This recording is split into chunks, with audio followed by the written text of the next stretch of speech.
CM Jagan ప్రవేశపెట్టిన నవరత్నాలు సత్ఫలితాలను ఇచ్చాయని Chodavaram YCP MLA అభ్యర్థి కరణం ధర్మశ్రీ అన్నారు. నియోజకవర్గంలో ఒక్కొక్కటిగా అభివృద్ధి పనులు జరుగుతున్నాయని తెలిపారు. 5 ఏళ్లు ప్రజలకు అందిన ఫలాలే తమను గెలిపిస్తాయని ధీమా వ్యక్తం చేస్తున్న కరణం ధర్మశ్రీతో మా ప్రతినిధి Madhavi face to face. Chodavaram నియోజకవర్గం నుంచి వైసీపీ అభ్యర్థిగా కరణం ధర్మశ్రీ గారు ఉన్నారు. ప్రస్తుతానికి మనతో పాటు ఉన్నారు. ప్రచారం గురించి అడిగి తెలుసుకుందాం. సరే, ప్రచారం ఎలా జరుగుతుంది? ప్రచారం ఏముందమ్మా, ఈ వైఎస్ఆర్ కాంగ్రెస్ పార్టీ డే 1 నుంచి కూడా ప్రభుత్వ కార్యక్రమాలన్నీ కూడా రేపే ఎలక్షన్ అనే మూమెంట్లో గౌరవ ముఖ్యమంత్రి గారు ఏ రోజైతే ప్రమాణ స్వీకారం చేశారో ప్రమాణ స్వీకారం చేసిన నవరత్నాలు ఇంప్లిమెంట్ చేయడంలో భాగంగా తొలి సంతకం పెన్షన్స్ పెంచే కార్యక్రమానికి ఏ విధంగా శ్రీకారం చుట్టారో ఆ రోజు నుంచి కూడా ఆ ప్రచారమే ఒక ఆచారంగా మారిపోయింది మాకు. అంచేత ఆ రోజు నుంచే ప్రచారం మొదలుపెట్టినట్లు లెక్క.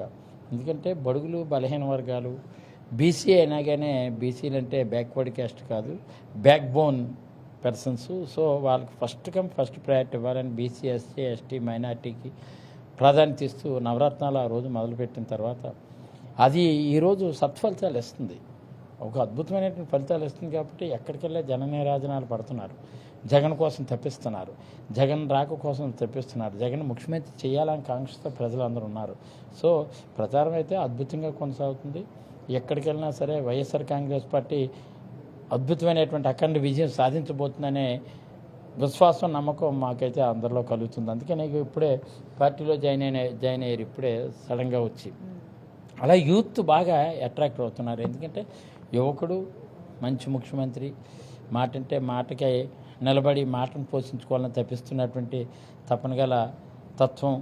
మరి అలాంటి వ్యక్తిని తెలుగు ప్రజలు వదులుకోరు కదా. అంచేత భావితరం ఇంకా ఉన్నతమైనటువంటి స్థాయికి వెళ్తారనడంలో సందేహం లేదు. సరే, అలాగే మీ నియోజకవర్గానికి సంబంధించి మీరు గుర్తించిన మీ వరకు వచ్చిన సమస్యలు ఏంటి, మీరు ఎలాంటి హామీలు ఇస్తున్నారు?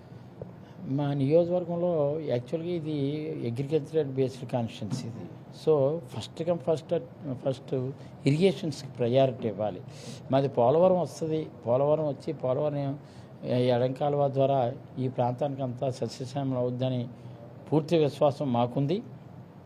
దానికి మించి ఉత్తరాంధ్ర సుజూల్ స్రవంత్ అనేది వైఎస్ రాజశేఖర రెడ్డి గారి మానస పుత్రిక. అది మా చోడవరం కాన్స్టిట్యున్సీలోనే పెదపూడి రిజర్వాయర్ దగ్గర బ్యాలెన్సింగ్ రిజర్వాయర్ కట్టి లిఫ్ట్ ద్వారా అక్కడి వరకు లిఫ్ట్ ద్వారా అక్కడికి పోలవరం తాలూకు నీరు తీసుకొచ్చి అక్కడి నుంచి ఉత్తరాంధ్ర సుజూల్ స్రవంత్ కింద మారి మాది 150,000 ఎకరాల సాగులోకి రాబోతుంది. సో 150,000 సాగులోకి రావడంతో పాటు మాకు శారదా రివర్ ఒకటి ఉంది, పెద్దేరు రివర్ ఒకటి ఉంది. దానిలో గ్రాయింట్స్ కూడా కట్టి ఆనకట్లు, మినీ ఆనకట్లు కడితే ఈ ప్రాంతం సస్యశ్యామలం అవుతుంది. ఒకటి. రెండోది, ఉత్తరాంధ్ర సుజూల్ స్రవంత్తో పాటు మా అందరికీ అన్నం పెట్టే ఫ్యాక్టరీని తెలుగుదేశం హయాంలో నా మీద పోటీ చేసినటువంటి ప్రత్యర్థి మొత్తం కొల్లగొట్టి తినేసాడు. అప్పుడు 175 కోట్లు లాస్లోకి వెళ్ళిపోయి అక్కడున్న చైర్మన్, షుగర్ ఫ్యాక్టరీ చైర్మన్గా పనిచేసినటువంటి మల్నాయుడు అనే ఒక ఆయన, ఈ కేఎస్ఎన్ రాజు మొత్తం తినేసి గుల్ల చేశారు, కొల్లగొట్టేశారు మొత్తం. దాన్ని రివైవల్ చేయడం కోసం ముఖ్యమంత్రి గారు 80 కోట్లు ఇచ్చి కాపాడారు. ఈ షుగర్ ఫ్యాక్టరీని ఇథనాల్ ఇండస్ట్రీ కింద మార్చి మరింత షుగర్ ఫ్యాక్టరీని పూర్వవైపుని తీసుకొచ్చే విధంగా ప్రయత్నం చేయాలి. అది 2. మూడోది, యాగ్రో ఇండస్ట్రీస్కి అవకాశం ఉన్నటువంటి ల్యాండ్ బ్యాంక్ ఇక్కడ ఉంది. ఇక్కడ దుడ్డుపాలెం దగ్గర ఒకటి, రాజధాని దగ్గర ఒకటి, కోమలపూడి దగ్గర ఒకటి, జేపీ అగ్రహారం ఒకటి, 4 మండలాల్లో 4 SEZలో స్పెషల్ ఎకనామిక్ జోన్స్ తీసుకొస్తే ల్యాండ్ అవైలబిలిటీ ఉంది ప్రభుత్వ బ్యాంక్. ఈ ప్రాంతవాసులకు ఉపాధి అవకాశాలు దొరుకుతుంది. ఇది ఈ 3 కార్యక్రమాలు. 4th వన్ సబ్బవరం నుంచి చోడవరం, చోడవరం నుంచి రావుకోతం నుంచి నర్సీపట్నం, కోటనందూరు నేషనల్ హైవే కింద స్టేట్ హైవేని నేషనల్ హైవే కింద కన్వర్ట్ చేస్తే ఇది అర్బనైజ్డ్ కింద మారుతుంది. చోడవరం కాన్స్టిట్యున్సీ అంటే అనకాపల్లికి, విశాఖపట్నంకి అతి దగ్గరగా ఉన్నటువంటి కాన్స్టిట్యున్సీ.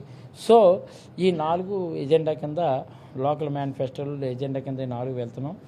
నా ఉద్దేశం ఒకటే, మాది ఇంతవరకు గ్రామీణ ప్రాంతం, కానీ ఇప్పుడు అనకాపల్లి, విశాఖపట్నం 2 జిల్లాలకి అతి దగ్గరగా ఉన్న నియోజకవర్గం కాబట్టి దీన్ని పట్టణీకరణ కింద మార్చాలి, పారిశ్రామికీకరణ కింద మార్చాలి. అదే ధ్యేయంగా ముందుకు వెళ్తున్నాం. సరే, అలాగే ప్రతిపక్షాలు అంటున్నమాట ఇప్పుడు సంక్షేమం పథకాలు, సంక్షేమం ఇన్ని లక్షల కోట్లు ఖర్చు పెట్టాం, కానీ అభివృద్ధి లేని సంక్షేమ పథకాలు ఎవరికి కావాలి? యువత కూడా పక్క రాష్ట్రాలకు వెళ్ళిపోతున్నారు, ఇలాంటి విమర్శలు కూడా వస్తున్నాయి. దీనిపైన అంటే అభివృద్ధి అంటే ఏంటనుకుంటున్నారు? అభివృద్ధి అంటే ఏదో 4 రోడ్లు వేసేస్తే అభివృద్ధి కాదండి.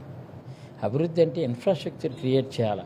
ఈరోజు మాది ఉంది. ఇప్పుడే నేను మాటలో చెప్పాను, ఇది నేషనల్ హైవే కింద మార్చాలి. భారత్మాల 2లో ఇప్పటికే డిపిఆర్ 2200 కోట్లు డీటెయిల్డ్ ప్రాజెక్ట్ రిపోర్ట్ తయారు చేసి నితిన్ గడ్కరీ ద్వారా పిఎంఓకి వెళ్ళింది. ప్రైమ్ మినిస్టర్ పేసీలో ప్రజెంట్ ఉంది.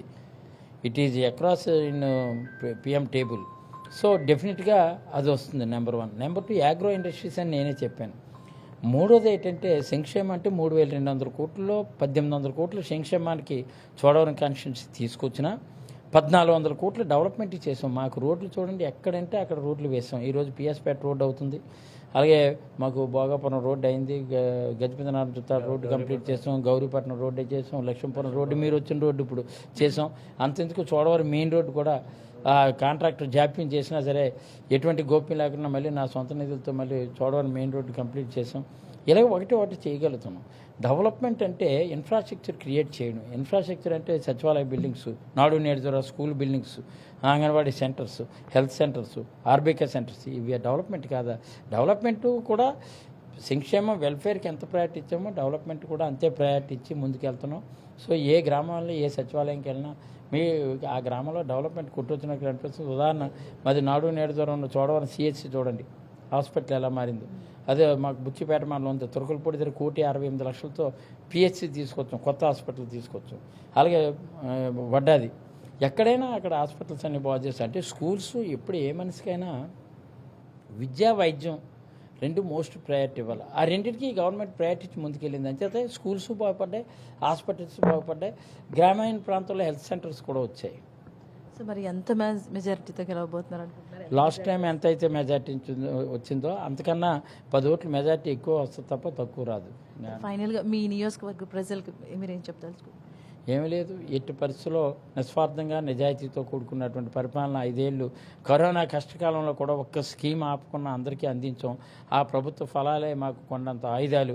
సో ప్రభుత్వ ఫలాలే ప్రజలకు అందించాం కాబట్టి ప్రజా మన్ననలు మా మెండుగా మా వైపు ఉన్నాయని ఉంది.